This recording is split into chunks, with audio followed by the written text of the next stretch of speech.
Hello everyone and welcome to today's Sutta class. We will start with the Namo Tassa as usual. Feel free to join if you like. Namo Tassa Bhagavato Arahato Samma Sambuddhassa. Namo Tassa Bhagavato Arahato Samma Sambuddhassa. Namo Tassa Bhagavato Arahato Samma Sambuddhassa. Buddhang Dhammang Sanghang Namasami. So, hello everyone and welcome to the Sutta class. Today we continue our topic of the 5 hindrances or strategies how to overcome the 5 hindrances actually that we have started a few weeks ago. And we have already talked about sensual desire, how to overcome that with meditation methods that have to do with perceiving the repulsiveness in things or the unattractive aspect in things. We have also talked about ill will that is overcome through metta practice and through the other Brahma Viharas. And we have also talked last time about laziness and sleepiness, or sloth and torpor, and how that is overcome with a whole list of methods that the Buddha gave to Mahamoggallana in the sutta that we read last time. And today we want to talk about the hindrance of doubt. And so doubt means doubt in the Buddha, the Dhamma, and the Sangha, so the 3 jewels. Doubt if the Buddha was really enlightened, or doubt if the Dhamma really works, if the practice really works, if there is a path, and so on, or doubt even in our own abilities. Maybe people think other people can practice, but I can't practice. Somehow it doesn't work for me, or somehow I don't have the merit, or whatever. So just doubt that blocks our progress on the path. And so that is the hindrance we want to talk about today. And for those of you who were there a few weeks ago when we read this sutta that was talking about all the 5 hindrances, there the Buddha suggested that doubt is overcome by contemplating things that are, by trying to understand what things are wholesome, which things are unwholesome, what is beneficial, what is unbeneficial, what is skillful, what is unskillful. So just trying to understand which kind of things actually make our life better, which kind of things kind of help us to overcome suffering, and then kind of evaluating if the Dhamma practice actually does help us in our daily life, and really trying to understand all those Dhamma principles, and then understanding how all this leads to a good outcome. So understanding cause and effect, if we do skillful things, then beneficial outcomes will happen. And if we do unskillful things, then suffering will follow. And so just, better understanding Dhamma practice and how to actually put that into practice is the right way to overcome doubt. Because when we have doubt, obviously that blocks our path, that hinders our progress, the hindrance of doubt, obviously. So and that happens because we haven't properly understood yet how the path works, and we haven't really properly understood how our practice is of benefit to us. And so today we are going to read the Mahanama Sutta. The Mahanama Sutta is from the Anguttara Nikaya, number 6.10. I have put a link in the live chat to Bhante Sujata's translation, and I will also be reading from the same translation, so we can go through it together. So let's just get started right away with this sutta. In English it is called with Mahanama. At one time, the Buddha was staying in the land of the Sakyans near Kapilavatthu in the Banyan Tree Monastery. Then Mahanama the Sakyan went up to the Buddha, bowed, sat down to one side, and said to him, "Sir, when a noble disciple has reached the fruit and understood the instructions, what kind of meditation do they frequently practice?" So this sutta takes place in the Buddha's homeland in the Sakyan country. So the Buddha obviously also was a Sakyan. That's why he is called Sakyamuni. And here Mahanama talks to him. Mahanama is a cousin of the Buddha. And Mahanama also is, I think, the older brother of Anuruddha, the famous monk who was foremost with the divine eye. And Mahanama himself also at some point reached the noble attainments. Definitely in some suttas he is mentioned as a stream enterer. In this particular sutta here, he might not be a stream enterer yet, but clearly he's very interested in the practice. So he goes to the Buddha and he asks this question.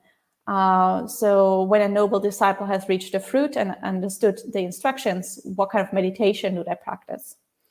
So what he's asking about, he asks what kind of meditation do stream enterers practice, or people who have at least attained stream entry and higher attainments. So this reference here, reaching the fruit and understanding the instructions, this is a reference to stream entry. Reaching the fruit obviously means the fruit of a noble attainment. So that could actually mean anything between stream entry and arahantship.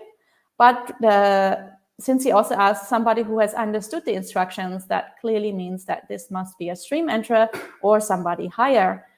Because at stream entry, the whole point of stream entry is that we deeply, fundamentally understand the Dhamma. This is like the stock passage in the suttas when stream entry is described, means that people understand the Dhamma, they fathom the Dhamma, their Dhamma eye opens, they really, really deeply see, and they become independent of a teacher. So that means they no longer need a teacher in the Buddha's teaching. They have really, really very deeply understood the Dhamma, all the principles. They have understood how the path works, which is why they no longer need a teacher. So they are really fixed in the Dhamma. And even if they die and get reborn somewhere else, they will not lose the proper path anymore. So they are guaranteed to reach Nibbana because they have so deeply understood all these principles of practice. So they have no more doubt in their mind. This is the whole point of stream entry, that we can break through 3 fetters. The first fetter we break through at stream entry is, of course, attachments to rites and rituals. Since we understand how practice works, we understand that there's no point being attached to any kind of specific ritual. It's not the ritual that's going to purify you. It's actually the proper Dhamma practice and the development of wisdom and insight, because it is wisdom that helps us let go of our defilements and purify the mind and get liberated. And then the second fetter that we break through is personality view. So this belief that there is a self, an enduring, permanent, stable self, or a soul, if you want to call it that. So this belief is also completely abandoned because we have properly understood cause and effect. Since we have understood the Dhamma, we've also understood cause and effect, how things arise dependently, dependent origination, and so that there is nothing that is permanent and stable and everlasting. So clearly there cannot be a self. And then the third fetter that we break through is doubt, or that we abandon is doubt. Because obviously once you have really deeply seen the Dhamma and you've really deeply understood how the practice works, you cannot have any more doubt because you understand how it all works. So you clearly see that it does work, and you don't have to doubt it anymore if it works, or if the Buddha was fully enlightened, because you clearly see how the path to enlightenment works. So a stream enterer has abandoned doubt, and for that reason, it is very interesting to see how such people practice meditation. Obviously, since the hindrance we're talking about today is doubt, we want to practice in a way that overcomes doubt. It is very interesting to practice these kind of meditations. So these kind of meditations that are following now, obviously, they can only develop to perfection once you are a noble person, once you have made the breakthrough to stream entry. But for people who want to attain stream entry, this is a really good preparation. So we can already practice as though we were a stream enterer, and so abandon the defilements that block us from entering the stream. And as we keep on practicing in this way, these hindrances and these fetters are gradually abandoned, especially doubt, and so that eventually they can lead us to stream entry. So this is what this sutta is about. And so now what follows are 6 of these kind of meditations. They are called the 6 recollections. They very frequently occur together in suttas. So the 6 recollections, or the 6 anussatis in Pali. And then let's continue now with the first of these 6 recollections. So the Buddha says, Mahanama, when a noble disciple has reached the fruit and understood the instructions, they frequently practice this kind of meditation. Firstly, a noble disciple recollects the realized one, so the Buddha. That blessed one is perfected, a fully awakened Buddha, accomplished in knowledge and conduct, holy, knower of the world, supreme guide for those who wish to train, teacher of gods and humans, awakened, blessed. So this is the first meditation technique that the Buddha suggests here, which is the recollection of the Buddha. And so for people who are from traditional Buddhist countries, or people who spend a lot of time in monasteries, you will recognize this list. This is the so-called Itipiso. This is chanted in monasteries every single day. And in many Asian countries, people also chant this every single day at home. And also a lot of Westerners incorporate this into their practice. If they do chanting, usually this is one of the chants that they might do, the Itipiso, which is the recollection of the Buddha, the Dhamma, and the Sangha. And these are lists of qualities, in this case here of the Buddha. They are designed to remind us of the Buddha and his accomplishments. So they're designed to inspire us, and they can be used for meditation also. So this is not just a chanting, but this is actually used for meditation and contemplation. So if you wanted to do this kind of meditation, what you would do is you would sit down, you would take the first quality of the Buddha that is mentioned here. So he is perfected. In Pali, this means Arahang. Arahang also obviously is connected to the word Arahant. So he is fully enlightened. He is fully liberated from all defilements. So you would reflect what that means. So you would think, oh, he has abandoned all defilements. His mind is entirely clear, entirely pure. He has abandoned all suffering. He has walked the path to the end. So he is an amazing teacher because he has accomplished the path and so on. And so you would think, or like what that means for you in the practice, that your teacher is an Arahant, basically, or what Arahantship means. And then you can move on to the second quality, which is Samma Sambuddha, so a fully awakened Buddha, and you would reflect how lucky you are, how beneficial this is that the Buddha is fully awakened, that he is a Samma Sambuddha. If he wasn't, he might have chosen not to teach. So there are other kinds of Buddhas, such as Pacceka Buddhas, for example. They don't teach. They just remain silent, and eventually they pass away, and so the Dhamma just dies with them. But since Gautama Buddha was a Samma Sambuddha, he chose to teach the world, and the amazing benefits this has had for like millions and millions of beings. And so many other people have followed in his were able to follow in his footsteps because he chose to teach, and so on. So you can go through this entire list of qualities. The next one is accomplished in knowledge and conduct. So it means the Buddha has acquired really vast knowledge and wisdom, but also his conduct is perfect. So he's not just preaching one thing and doing another thing. What he preaches, he actually does, and he does what he preaches. So there is no hypocrisy there. There is no conduct there that is uninspiring or that might create obstacles for us, because if we see a teacher behaving in a way that is maybe not so nice, or maybe a bit like, let's say, rude, or let's say doing things that people shouldn't be doing, then of course we might lose faith and we might have a lot of doubt in that teacher. But the Buddha is accomplished and he's perfected in that regard. So there's nothing that would sort of create obstacles for us. And so on, you can go through this list. This is one traditional way how this recollection of the Buddha is being done. So, and this is really something that can be very personal. So all these qualities can mean different things for different people. So really you can personally think like, what does this mean for me? How does this inspire me? And you can take as much time as you want. For example, you can take 5 minutes for each and every quality, or you can spend an entire meditation session just focusing on one quality. It's really up to you. So this is one method how to do this recollection of the Buddha. Traditionally, this is more done in Asia. In Western countries, people don't do it as much because in Asia, many people already grow up in a Buddhist culture. So from when they're small children, they develop a lot of faith in the Buddha. So they have a lot of joy connected with this kind of practice. And it's very easy for them to uplift the mind with this kind of thing. In Western countries, we don't grow up this way. So for us, it's a little bit more difficult. Some people find it easier to do recollection of the Buddha with other methods.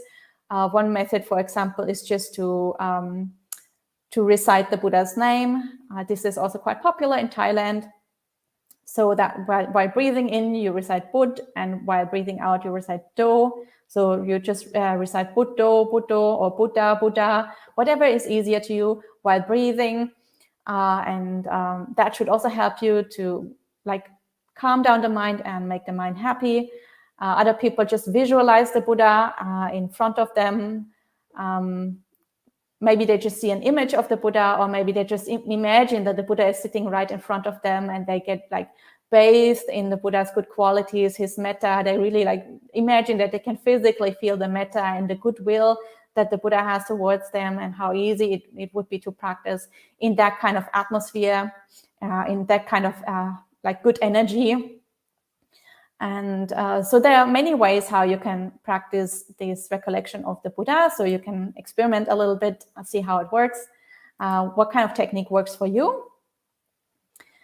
And then the Buddha continues and he says, when a noble disciple recollects the realized one, their mind is not full of greed, hate, and delusion. At that time, their mind is unswerving based on the realized one. A noble disciple whose mind is unswerving finds inspiration in the meaning and the teaching, and finds joy connected with the teaching. When their joyful rapture springs up, when the mind is full of rapture, the body becomes tranquil. When the body is tranquil, they feel bliss. And when they are blissful, the mind becomes immersed in samadhi. This is called a noble disciple who lives in balance among people who are unbalanced, and lives untroubled among people who are troubled. They've entered the stream of the teaching and developed the recollection of the Buddha. So now the Buddha says, when you focus on this wholesome object, so the Buddha as the meditation object, obviously your mind is not full of greed, hate, and delusion. So you have a mind that is full of wholesome qualities, joy and inspiration, and of course the Buddha. So those wholesome qualities cannot coexist together with unwholesome qualities. So all the unwholesome qualities are like temporarily pushed out. So the mind is kind of purified of greed, hatred, and delusion. And also the mind attains some kind of concentration at this point. The Buddha says the mind is unswerving based on the realized one. So it kind of gets concentrated using this object, the Buddha. And then the Buddha says that somebody whose mind is like concentrated finds inspiration in the meaning, finds inspiration in the teaching, and finds joy connected with the teaching. So this meditation method is designed to uplift us, to inspire us, to create joy in the mind. And it's very interesting because this exact phrasing is also used in other suttas, especially also, for example, in the Kusambhya Sutta. This is Majjhima Nikaya number 48, where the Buddha gives a list of 7 qualities of somebody who is a stream enterer. And one of the qualities is that they get inspired when they hear the Dhamma teachings. So when they hear Dhamma teachings, they find inspiration in the meaning, they find inspiration in the teaching, and they find joy connected with the teaching.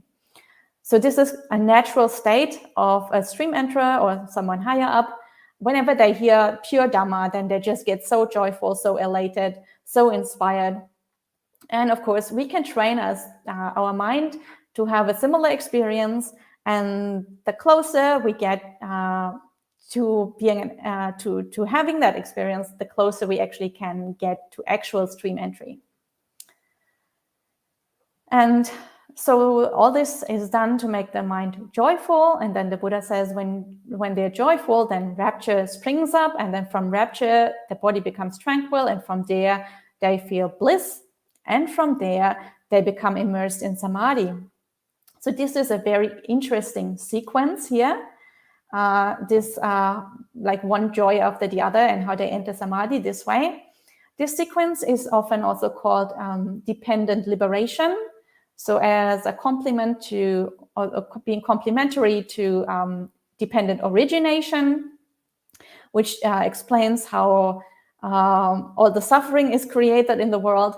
This is called dependent liberation, which explains how we get rid of all our defilements in the mind and become fully liberated. And also this sequence here, like this sequence, if it is really dependent liberation, it continues a little bit after samadhi still. There is like you develop wisdom also based on that samadhi, and then obviously you abandon your defilements and become fully liberated. So there's a bit missing here in this kind of list here.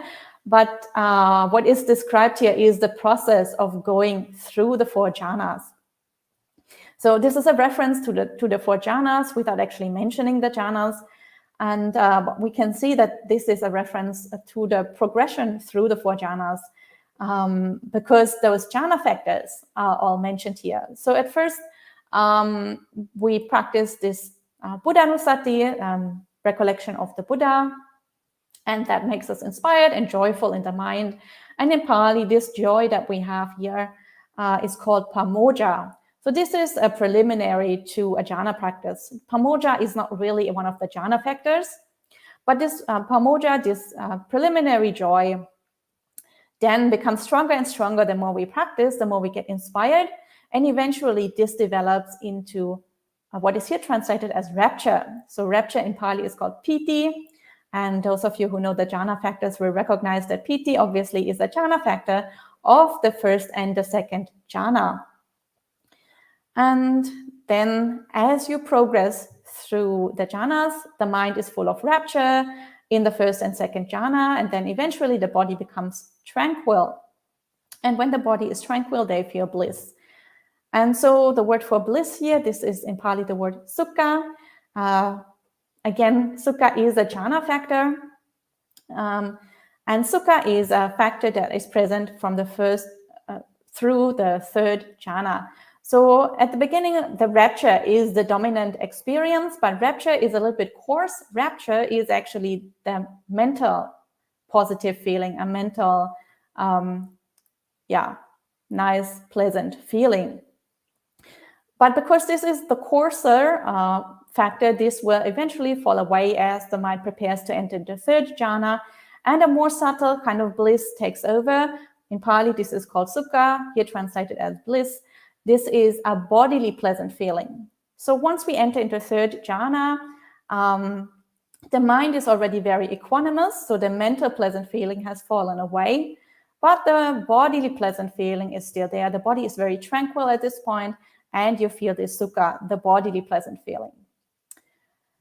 And then eventually the sukha also falls away, and we enter into fourth jhana. At this point, the mind is entirely equanimous and the body is entirely filled with neutral feeling. And at that point, samadhi becomes perfected. This is the absolutely unshakable samadhi of the fourth jhana.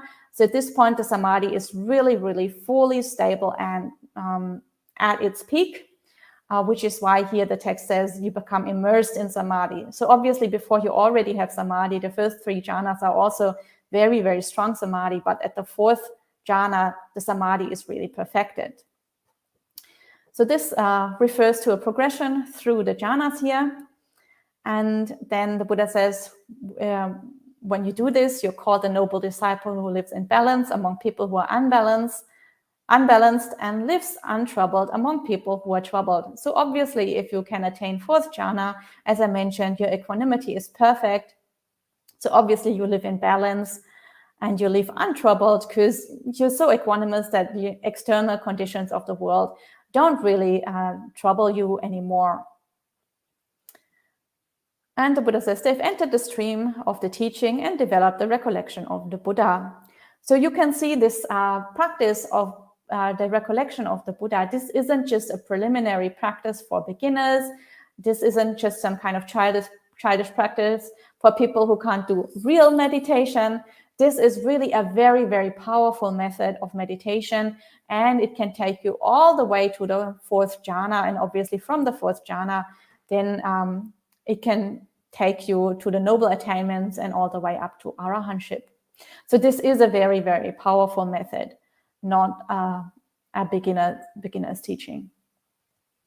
So for those of you who struggle a lot with doubt, this might be a very, very powerful method. And even for other people, this can be very inspiring to practice in this way. And then the Buddha talks about the next method.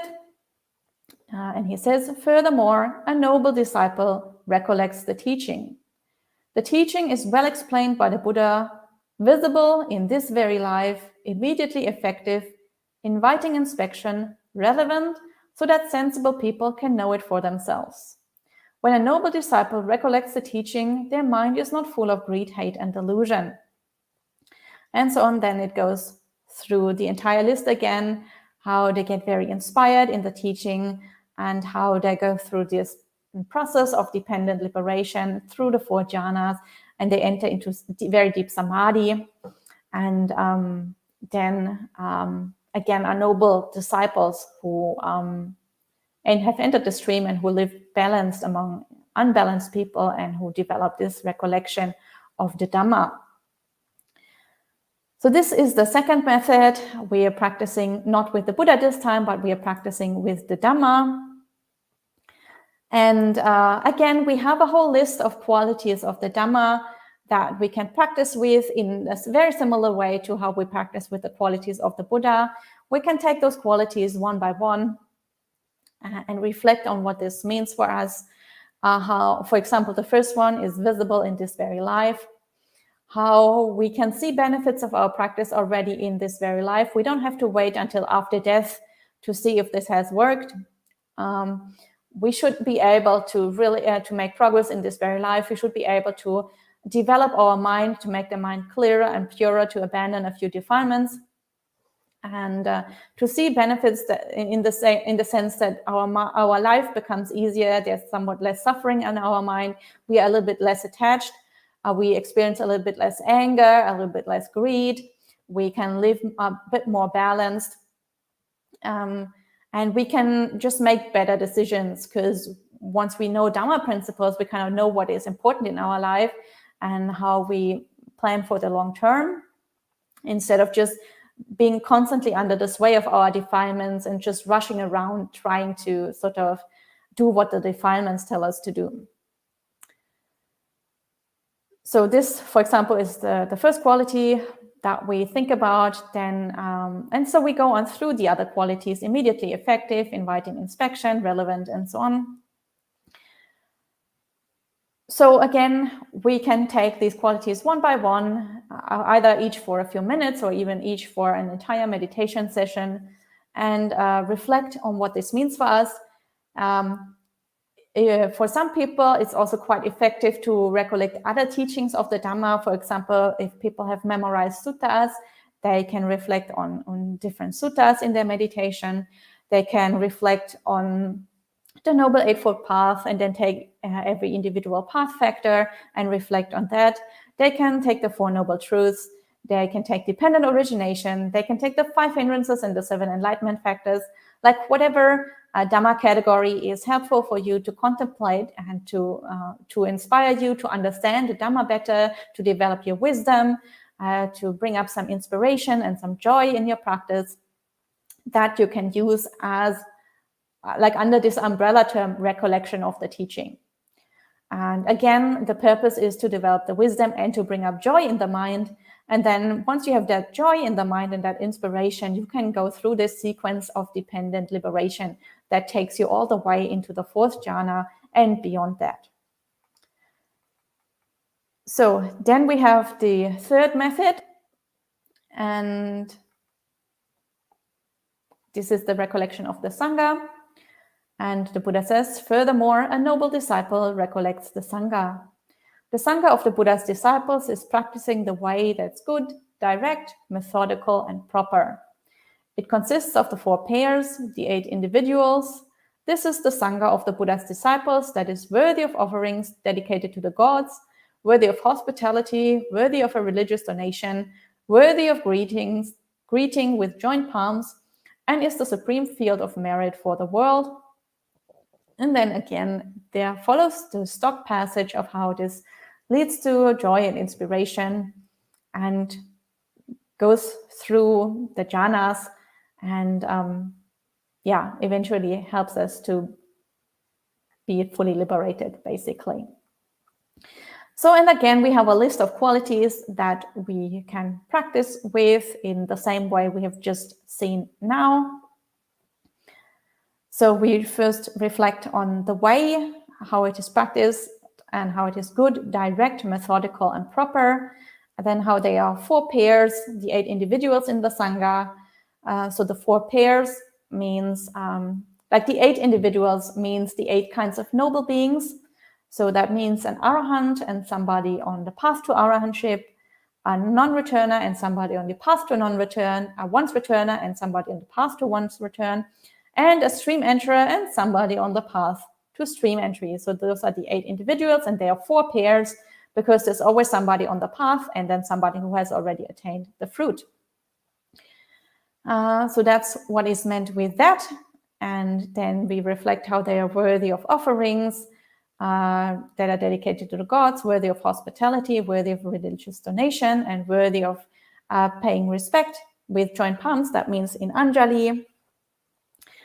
How they are a supreme field of merit for the world, because these are people that have joined the Sangha, the monastic Sangha, usually, and how they have dedicated their entire life to the practice of the Buddha's teaching. Like they have made a really, really deep commitment to practicing the Dhamma. They are not distracted by anything else. They don't have like 100 other different things to do at the same time that would take away from their Dhamma practice. So they don't have families, they don't have jobs, they don't have hobbies, other than practicing the Dhamma, of course, in various ways. So they're really very single-pointed, very focused on just giving their entire life to the practice. And that is why they are considered the supreme field of merit for the world, because Dhamma practice is the highest thing that you can do with your life, and there's a whole group of people that are all doing this together. So this is how we do recollection of the Sangha. And again, you can personalize this a little bit. For example, you can also think about monks and nuns that inspire you, like especially. Don't make it too personal, like don't just think about one specific monastic and get inspired about that person. It should really be about the whole group, because if you think about one specific person, first of all, it can foster attachments that you might not want to build up.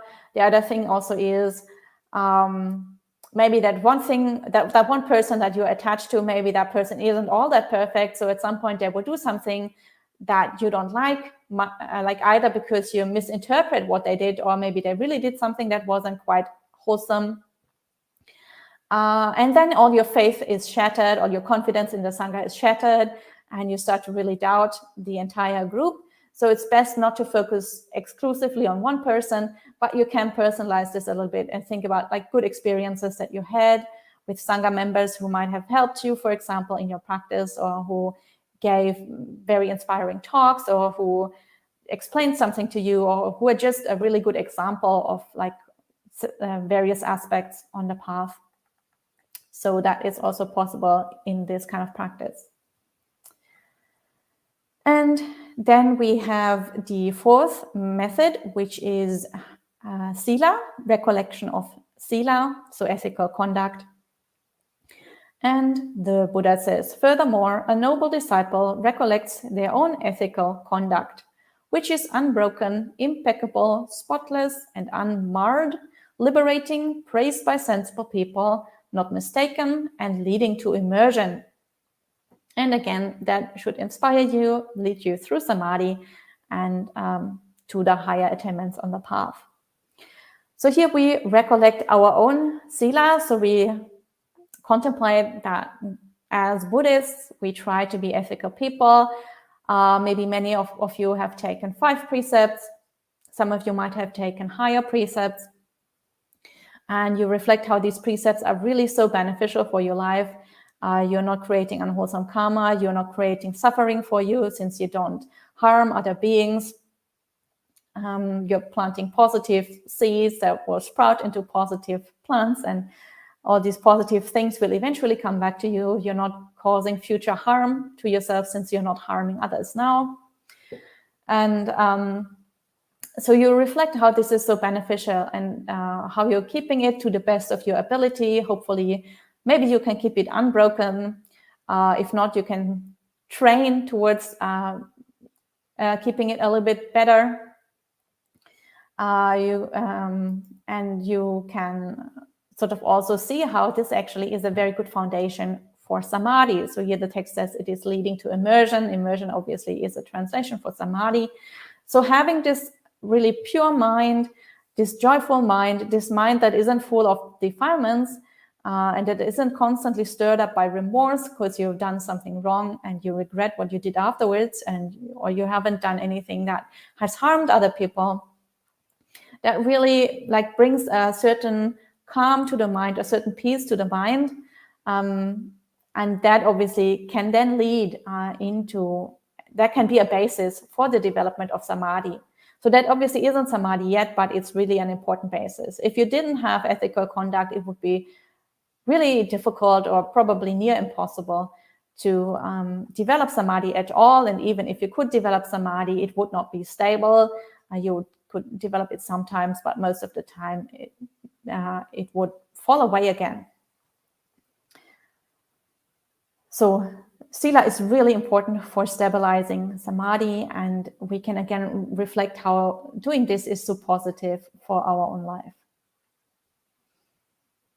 And obviously this also then helps us to develop other qualities on the path, such as wisdom. Once we see cause and effect here, like we're doing positive things, and this makes us just internally happy and makes our mind so bright. Then we can see cause and effect. We're doing positive things. Our mind gets purer and brighter.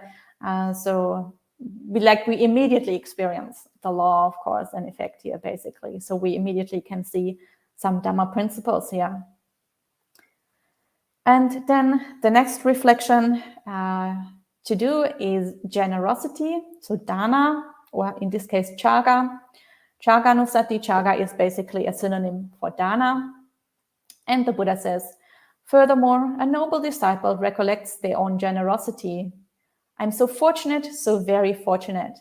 Among people full of the stain of stinginess, I live at home, rid of stinginess, freely generous, open-handed, loving to let go, committed to charity, loving to give and to share. And again, the same sequence of joy and samadhi and the higher attainments. So this is the reflection that we are generous. This obviously is especially good to do if we are planning to give dana or if we have given dana, but it can really be done at any time. If you've ever been generous with anybody, shared anything with anyone, doesn't necessarily have to be the Sangha, but could be the Sangha, since Sangha is, as we have just seen, the supreme field of merit. So giving to the Sangha is especially beneficial, but of course we can give to anyone. There is a sutta in the Majjhima Nikaya, which is called the Dakkhina Vibhanga Sutta. And in that, the Buddha sort of teaches how you can give to various different groups of people, and how that positive result will eventually come back to you so and so many times. Like if you give to a Sangha of bhikkhus and bhikkhunis,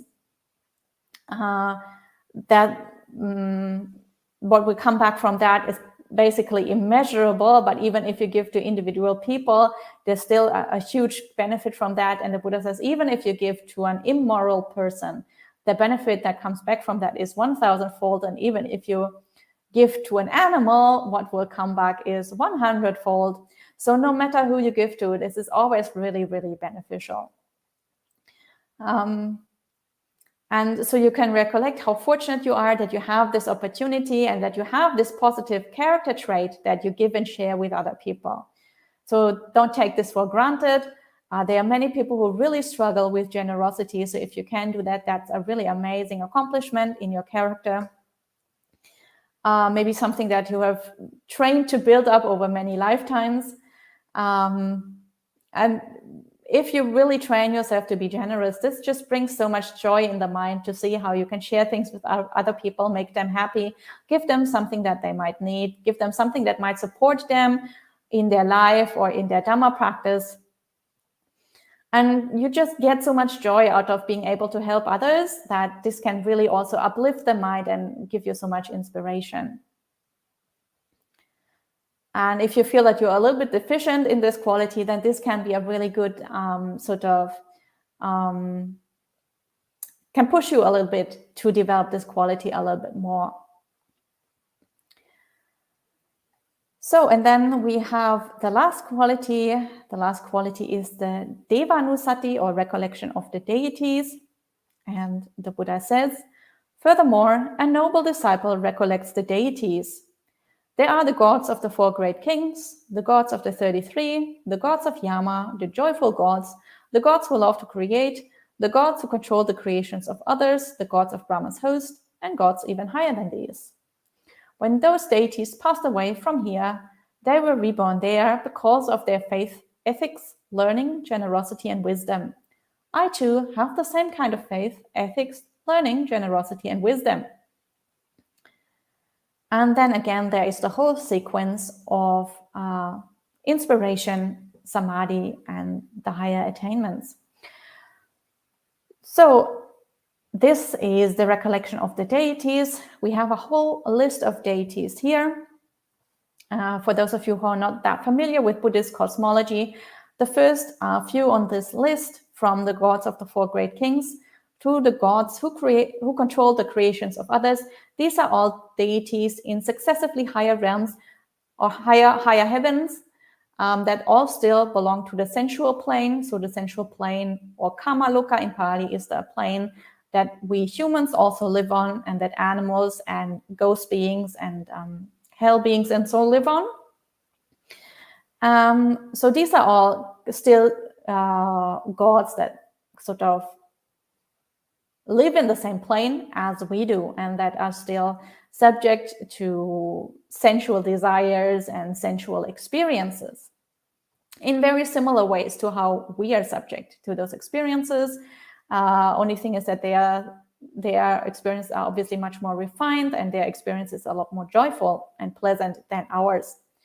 And then from the gods of Brahma's host upwards, these are beings in the jhana realms, so the fine material realms, or the Rupa Loka in Pali. So all the Brahma gods are in the jhana realms, and then there are gods even higher than these in the immaterial realms. So these correspond to the immaterial attainments that we can attain in our meditation practice after we have practiced all the 4 jhanas. And so the Buddha says that we reflect how those deities all created really good karma in order to be reborn in those heaven realms. And the way that they created this good karma is because they have 5 qualities: faith, ethics, learning, generosity, and wisdom. So not all deities necessarily have all 5 of these qualities, but they will have some of these qualities at least. So not all deities obviously were Buddhist in the past. There are many good people who are not necessarily Buddhist, but for example, they will probably have had ethics. So something like the 5 precepts or something comparable. Like there are many people who are not Buddhist, but still they don't kill, and they try not to harm other beings and so on. So they also have ethics if they're not Buddhist. And so such people can also be reborn as gods, but certainly they have had a lot of they have planted a lot of very positive seeds in order to get this good result. Then another thing that is here is faith. So this faith or Confidence can be confidence in the Buddha, the Dhamma, and the Sangha, cultivated through recollection similar to those that we have explained just now. Learning, of course, means learning in what is skillful. So it doesn't mean random learning of whatever worldly thing, but understanding what is skillful, especially can be learning in the Dhamma, learning about cause and effect, learning about how to create good karma, learning suttas, practicing the Buddha's teaching, and so on. Then generosity, again, is a quality that many people can have. You don't need to be Buddhist to be generous, but this is really also something that uplifts the mind and sort of prepares the mind to be a deva, because if you have a mind that is like a deva already on earth while you live as a human, obviously this is very likely to lead to a rebirth in a deva realm. And then wisdom, again, is very similar. Wisdom, again, refers to understanding what is skillful and what is unskillful.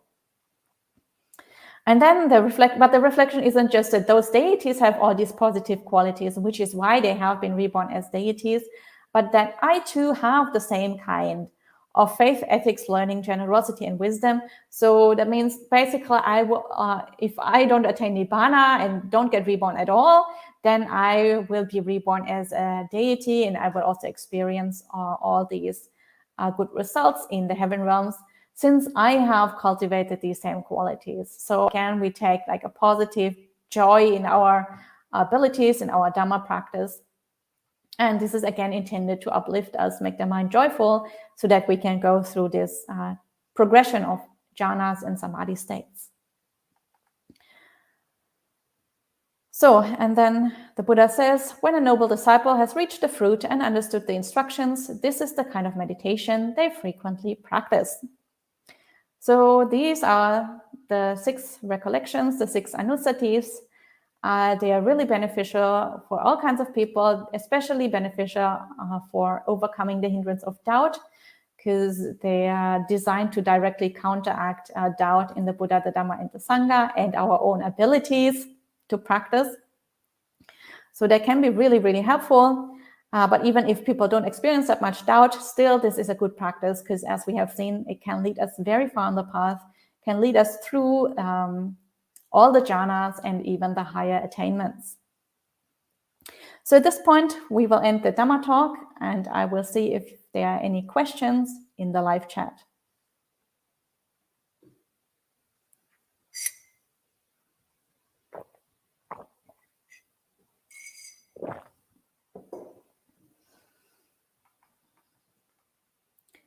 So let's see. I see a lot of Anjalis. Nice to see so many people checking in from all over the world. That's really nice to see. Wonderful. There's a question here by somebody called AS. Do the 5 hindrances arise interwoven or separately or both? Thank you for this teaching. So the 5 hindrances, well, it can be both. Often they are very much interwoven, and often the mind can switch between one hindrance and the other. So one thing that's very common is a switch between restlessness and sleepiness, for example, because when we are very restless, the mind uses up a lot of energy. Eventually it will be just exhausted and then become sleepy. Then we sleep a while, the mind recovers and it's restless again. So that is very typical. And also other hindrances such as sensual desire and ill will often go along with either restlessness or with sleepiness. For example, if you have a lot of anger in your mind, that often comes with a lot of restlessness. Unless that anger has been going for a while, then it can turn into depression, and depression can come along with a lot of tiredness and exhaustion. And the same with sensual desire. If you have a lot of sensual desire, the mind can be very restless until you eventually get so exhausted from running after all these sense pleasures the whole time that you just feel lazy and sleepy the whole time. So it's very common that hindrances arise together. Doubt is a little bit different. Doubt is very specific to the Dhamma practice. So doubt can also arise alone or by itself if we haven't properly understood how the path works. So doubt is something that can sort of arise in anybody who is not a stream enterer yet, especially if they have witnessed like if they feel their own practice doesn't make any progress, or if they feel that they can't properly understand the teachings, Dharma talks or suttas and so on, or if they have witnessed, let's say, another Dhamma practitioner do something really unwholesome, so they feel like, how can a Dhamma practitioner do this? And it kind of destroys their faith. So especially if something bad happens to them in a Dharma center or in a monastery, that can cause a lot of issues. So yeah, doubt is something that can arise on its own. The others are often very much interwoven, but can also arise separately. It really depends from person to person.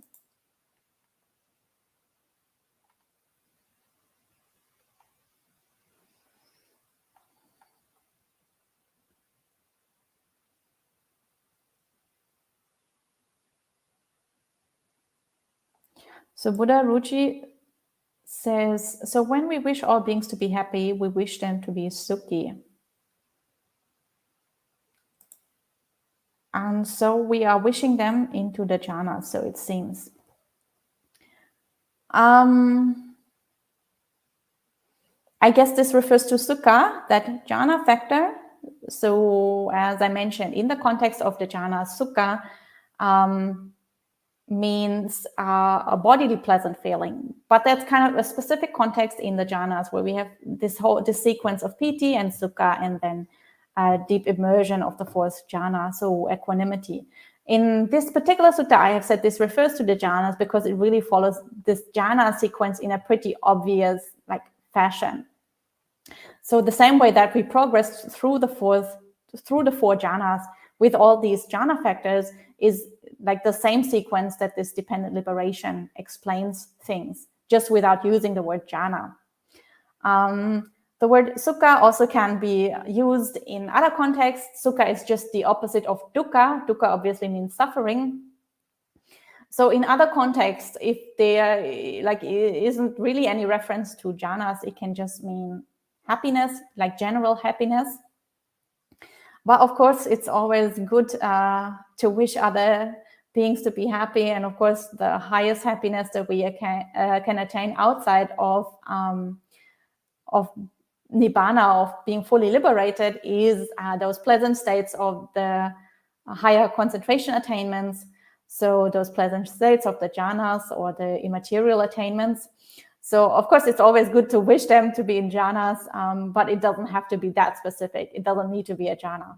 You can just in generally wish them to be happy.